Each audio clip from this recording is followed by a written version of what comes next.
మీ business ఏదైనా మీ ఊర్లో promotion చేయాలంటే అది సుమన్ టీవీతోనే సాధ్యం. ఇప్పుడే సంప్రదించండి. ఎవరైనా బాణాసంచా కాల్చినట్లయితే వారిపై కూడా కఠిన చర్యలు తీసుకోబడదు. రాజకీయంగా గొడవలు ప్రఖ్యాతలకు కారణమైన వారందరినీ గుర్తించి రౌడీ షీట్ను ఓపెన్ చేయబడు.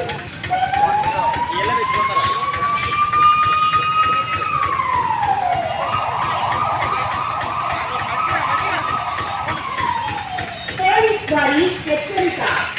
జూన్ 6వ తేదీ వరకు ఎలక్షన్ కోడ్ అమలులో ఉన్నందున నలుగురు అంతకంటే ఎక్కువ మంది ఒకే చోట ఎక్కడా కూడా కూడి ఉండరాదు. ర్యాలీలు, ఊరేగింపులు, ఉత్సవాలు నిర్వహించరాదు. మరియు మరో ఇతర జన సమూహం ఒకే చోట కూడుకునే కార్యక్రమాలు నిర్వహించరాదు. బాణాసంచా కాల్చినట్లయితే వారిపై కూడా కఠిన చర్యలు తీసుకోబడదు.